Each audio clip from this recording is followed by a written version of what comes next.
the Tree of Sacrifice. In a quiet village surrounded by fields and forests, there stood an ancient tree, taller than every house, older than every memory. The villagers called it the Tree of Sacrifice. Its thick roots crawled across the earth like giant serpents, and its branches stretched toward the sky, so wide they could cover half the village in shade. To children, it was a place of wonder, but to the elders, it was sacred, mysterious and feared. They whispered that the tree carried the weight of every sacrifice ever made beneath its branches. Many years ago, a farmer named Rahim lived in that village with his wife Amina. They had struggled for years with empty harvests and bitter hunger until a long-awaited blessing came into their lives. A baby boy named Zayan. The boy grew up wild and full of laughter, always running barefoot through the fields, chasing birds and climbing trees. His joy gave Rahim and Amina strength, but poverty was like a shadow that never left their home. One year, a terrible drought struck the land. The riverbeds turned to dust and the crops shriveled before they could ripen. People began to leave the village, carrying whatever they could. But Rahim stayed, for he had faith in something others feared, the great tree at the edge of the forest. Legend said the tree bore golden fruits once a year, fruits so powerful they could sustain a family for months. But those fruits were never free. To receive them, one had to give up something of true value. One night, when hunger had drained even the last smile from little Zayan's face, Rahim led his family to the tree. In his hands, he carried a clay pot of milk, the last milk from their starving cow. Standing under the branches that rustled though no wind blew, Rahim placed the pot at the tree's roots and whispered, "O tree, this is all we have. Take it and bless my son." For a long time, nothing happened. Then with a deep groan, the branches trembled, and a golden fruit as bright as the sun fell into the dirt. Amina gasped and held her son close. They ate the fruit carefully, sharing it in tiny pieces. Days passed, and their hunger faded as if they had eaten a great feast. The tree had accepted the sacrifice. From that day forward, Rahim returned every year with an offering. Sometimes it was part of his harvest, sometimes a goat, and sometimes even a cut from his own palm. And each year the tree gave them fruit and the family survived. But Rahim never grew greedy. He only asked for enough to keep his family alive. As years passed, Zayan grew into a young man. He was strong, with sharp eyes and a kind heart, and he loved the village deeply. He had seen hunger, and he had seen how people looked at the tree with fear. But Zayan also saw hope in it, and he began to wonder if the tree's gift was not meant only for his family but for all. He begged his father to ask the tree for more, but Rahim always shook his head. "The tree is not ours to command. It only answers when the sacrifice is true." One day a flood came after weeks of heavy rain. Fields drowned, homes collapsed, and hunger returned. Villagers rushed to Rahim, begging for his help, because they knew of his bond with the tree.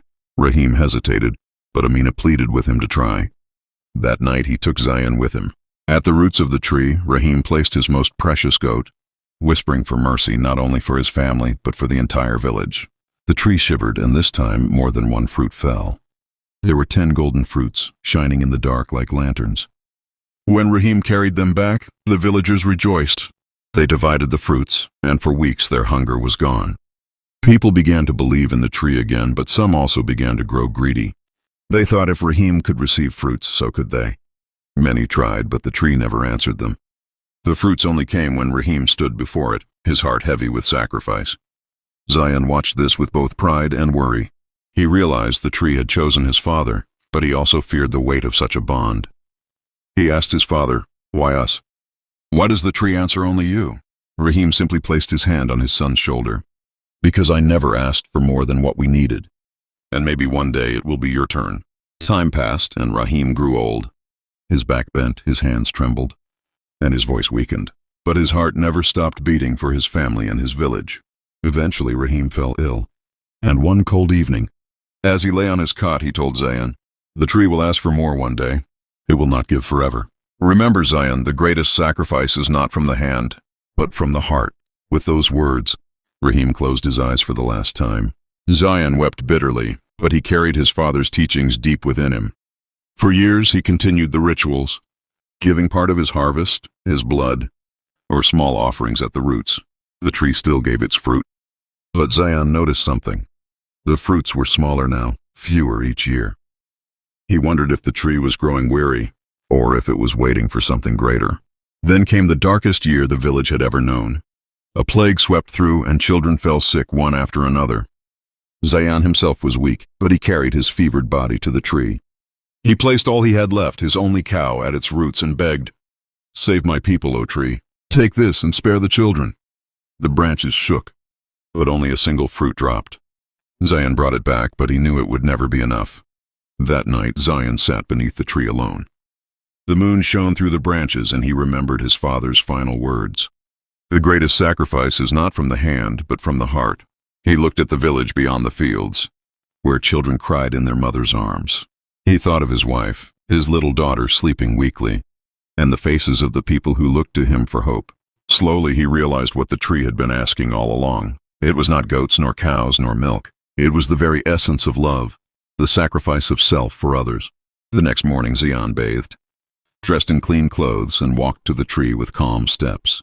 Villagers followed, whispering, but he said nothing. He stood beneath the great branches, placed his hands on its rough bark, and whispered, "If this is the price I give myself, take me, but give life to my people." The ground trembled, and the air filled with a strange glow. The branches shook wildly, and hundreds of golden fruits rained down, rolling across the earth. Children rushed forward, mothers gasped, and men fell to their knees. The village was saved, but when the last fruit fell, Zayan was gone. His body was nowhere to be found. In his place, a new branch had grown from the tree, strong and tall, reaching for the sky as if carrying his spirit upward. From that day, the villagers never forgot his sacrifice. They ate the fruits with gratitude, not greed, and every year they gathered beneath the tree to remember Zayan. The children would listen wide-eyed as elders told the story of Rahim, the humble farmer, of Amina, the patient mother, and of Zayan, the son who gave his life for the village. The tree still stood, but now people no longer called it only the tree of sacrifice. They called it the tree of love, for they realized the tree had never been magical by itself. It was the love and sacrifice of those who gave selflessly beneath its branches that turned it into a living miracle.